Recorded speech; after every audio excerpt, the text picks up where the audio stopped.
So, hello everyone, and we're in the middle of a pandemic. My settings have changed slightly because there's more people in the house and I have to record in more ghetto ways than usual, so that's fun, but that's not important now anyways. So let's talk about the coronavirus and the importance of staying at home. So in the UK we know the deaths are around 1,400 plus, which have risen really quickly, and we'll discuss that in a second. But yeah, over 1,000 people have died in part because of this. I know there's one or two stories around of people dying just because of the coronavirus. I don't know how verified they are. I think they are pretty verified, but I'm not 100% sure. But if you have underlying conditions, especially ones that affect your breathing systems, you're at risk purely because this thing really does in your lungs. So if we look here, 1,400 people, that's accurate as of about a few hours ago. If we look here, if we watch a video about how contagious it is, here's a video from a professor at University College London, which is one of the top universities in the country. So if we give a listen to that. I'm going to infect on average about 1.3, 1.4 people, okay, if there was such a division. So about the average flu. And if those 1.3, 1.4 people gave it to the next lot, that's the second time it gets passed on. By the time that's happened 10 times, I've been responsible for about 14 cases of flu. This coronavirus is very, very infectious, so every person passes it to 3. Now that doesn't sound like much of a difference, but if each of those 3 passes it to 3, and that happens at 10 layers, I have been responsible for infecting 59,000 people. Some people are questioning his maths in the comments. Now, I actually wasn't on top of that maths when you're doing that. Okay, that did come as a shock, yeah. Right. Now, most people are going to feel a bit pokey, or not very pokey, and be just fine, but they would have spread it around. It's all one of them zombie films, man. Some of us will be the kid who he's the carrier, has the symptoms, but is bitten, but doesn't get infected, but spreads it. And a few will get sick at about day 10 of their illness. So they will need to come to a hospital. And when they're in a hospital, they will consume resources and time, and people will look after them quite rightly. And they will be monitored to see if they become really, really sick. Those people then come to an intensive care unit. And that's where, if you're critically ill, your life gets saved or not.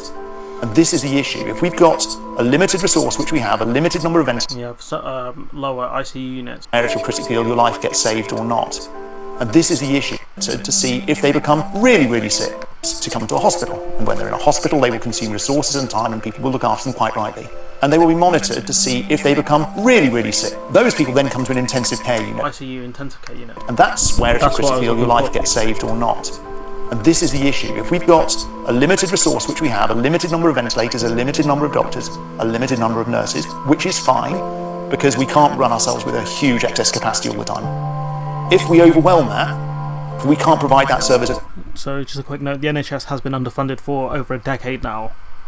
Caring for these people properly. This isn't the end of the world, is it? And that's the point a lot of people make. I'm young, I can deal with this. No, we've got to remember that this is, I'm not going to play it down, it's going to be ugly, it's going to be horrible for a large number of people, but it will be a small number of people who get properly sick, and a smaller percentage of those again that need to come to an intensive care unit, and we can save the lives of a large number of those people too.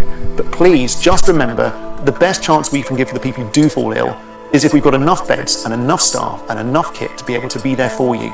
And if you are irresponsible enough to think that you don't mind if you get the flu, remember, it's not about you, it's about everybody else. So we have people like Dana White and Trump saying, who cares about the coronavirus? Dana White inviting the coronavirus onto himself, and that's fine, but what if he infects other people, UFC staff, his daughter, his wife? What happens then? And so this is a big professor. I'll leave this in the link in the description. And so if we look here, so this is the result as of about 16 hours ago. So early today, or maybe yesterday, 1,231 people have died, and today it's gone up to 1,400. So it's quite high, and there are problems with the mortality rates purely because they don't test enough people, so they're not 100% sure of how many people survive because after getting the coronavirus. So the mortality rate is about 6.2%. Some people think that the rate could be lower purely because we don't test enough people, because we were going for herd immunity, so we were caught completely unaware.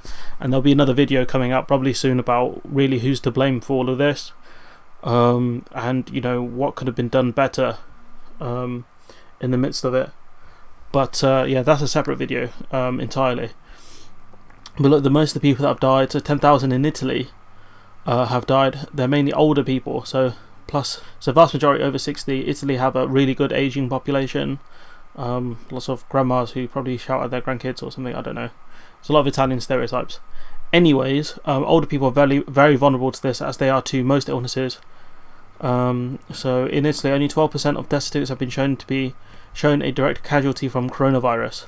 And so the testing and methodology is a bit off. I think we can say that the mortality rate isn't as bad, but it doesn't mean that just because you catch this thing, there's some stories that come out like, oh, it was like having a bad cold, but I shook up, I've had worse colds. It's whatever, people react to it differently. Anyone listening to this could have it without realizing, because it takes a few days to kick in, and even then you may not feel that bad. But if we look at some of the cases where it could get bad just because you're a younger person who's healthy, we've got the case of Paulo Dybala, who's a footballer for Juventus. He's about 26 years old, and this was his statement after getting the coronavirus. So, after having attempted in the days where the symptoms felt strong, I felt very uncomfortable quickly, and I couldn't get any air, so I couldn't do anything. He couldn't breathe. This guy is very healthy, strong lungs.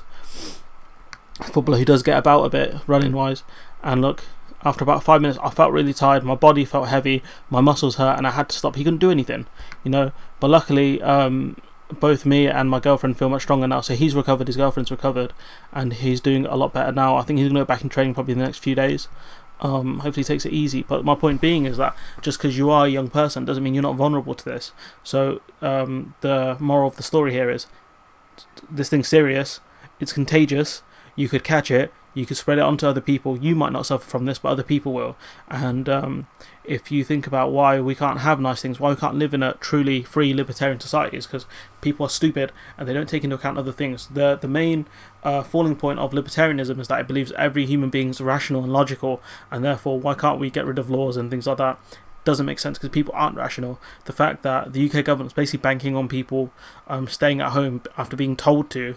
Now the government realises that, oh wait, these people aren't listening, they're stupid, or they have to go to work. The people who have to go to work, if you have to go to work, that's fine. If your business, if your owners are, if your bosses are key, class you as a key business, or if you've worked for a greedy company like Amazon, I don't blame you. You're not stupid. You're doing your best to survive, and you've got circumstances which are out of your hands. Realistically, ASOS and buildings like that should be shut down.